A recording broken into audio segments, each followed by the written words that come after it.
Pemirsa, penyakit jantung adalah penyakit mematikan yang biasanya datang secara tiba-tiba dan membuat panik seisi rumah. Bersama saya, Sonia Wibisono, program Your Health kali ini akan mempersembahkan topik hati-hati terhadap serangan jantung.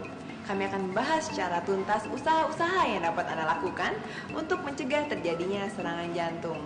Bersama pakarnya, dokter spesialis jantung, Dr. Utoyo Lubiantoro. Selamat menyaksikan.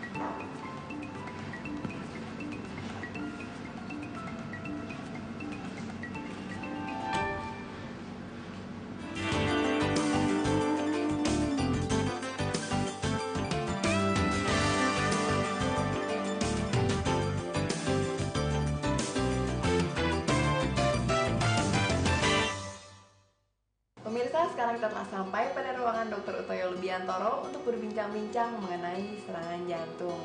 Halo Dr. Utoyo, apa kabar dok? Baik-baik. Baik, terakhir ini aktivitasnya ngapain aja dok? Sibuk ngapain aja?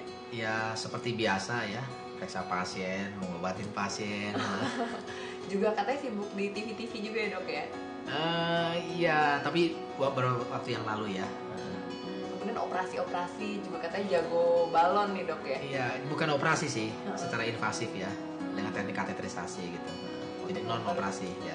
Untuk menterapi serangan jantung ini dok ya? Iya, untuk pembuluh darah koroner yang menyempit, jadi kita selama ini cukup dengan balon ya. Kalau berat mungkin baru perlu dioperasi.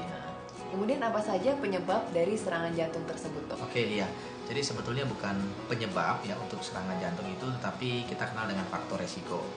Jadi kalau ada faktor-faktor yang akan saya sebutkan nanti, resiko terkena serangan jantung atau penyakit jantung koroner itu lebih besar ya.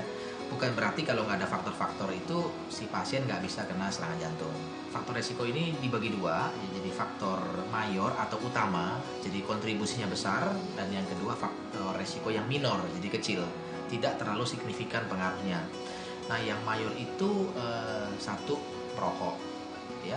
Yang kedua diabetes atau kencing manis, yang ketiga hipertensi atau tekanan darah tinggi, yang keempat kolesterol tinggi, dan yang kelima kalau ada riwayat keluarga.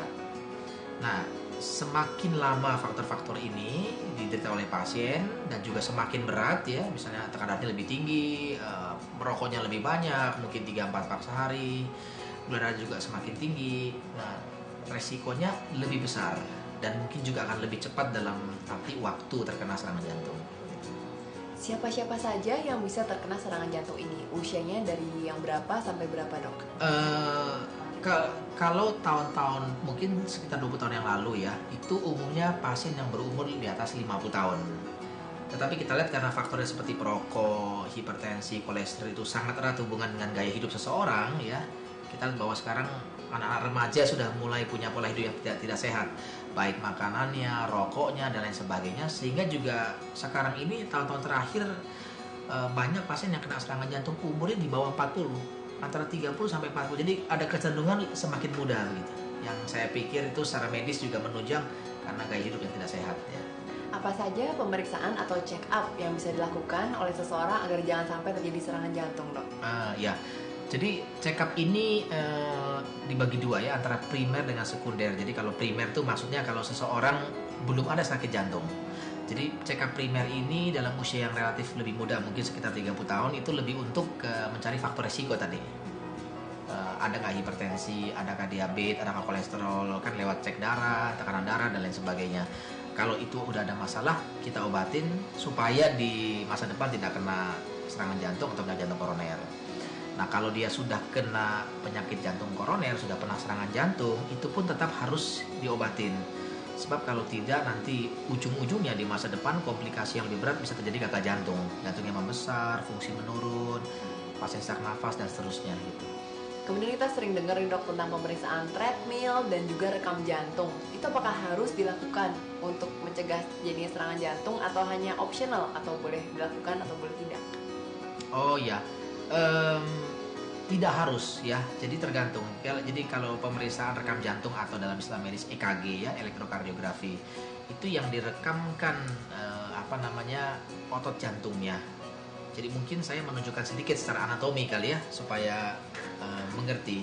Jadi ini jantung kita ya, kira-kira sebesar kepala tangan kita ya. Ini saya buka ya.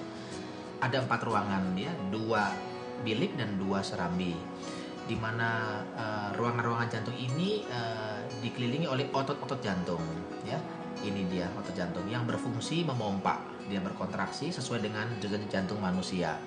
Nah, kemudian ketika dia berkontraksi, maka darah akan dipompakan dari darah keluar ya ke pembuluh darah besar yang namanya aorta dan kemudian ke seluruh tubuh itu melalui katup-katup ini ya atau klep. Nah, supaya otot jantung ini berfungsi dengan baik ya, dia perlu darah supply. Nah, yang memberikan adalah pembuluh darah koroner. Saya tutup kembali, inilah pembuluh darah koroner. Adanya di luar jantung menempel ya, memberikan supply kepada otot jantung. Ada 3 ke kanan, ke depan dan ke kiri belakang gitu. Nah, pemeriksaan EKG itu adalah rekaman akses listrik daripada jantung ini, otot jantung, bukan daripada pembuluh darah koroner. Sehingga optional, kalau seseorang masih normal otot jantung yang nggak pernah serangan jantung, tidak rusak, EKG-nya normal, tapi belum berarti tidak ada penyempitan, ada sumbatan di dalam pembuluh darah koronernya. Nah, untuk itu yang lebih sensitif kita perlu latihan treadmill. Jadi prinsipnya seperti antara supply dan demand. Kalau pasien disuruh treadmill jadi dia mungkin dari jalan cepat sampai lari, kan berarti oksigen akan bekerja lebih berat. Kalau ada penyempitan di dalam pembuluh darah koroner, berarti kan supply kurang. Nah, rekaman jantungnya itu mungkin akan memberikan hasil yang tidak baik, gitu, atau positif. Ya.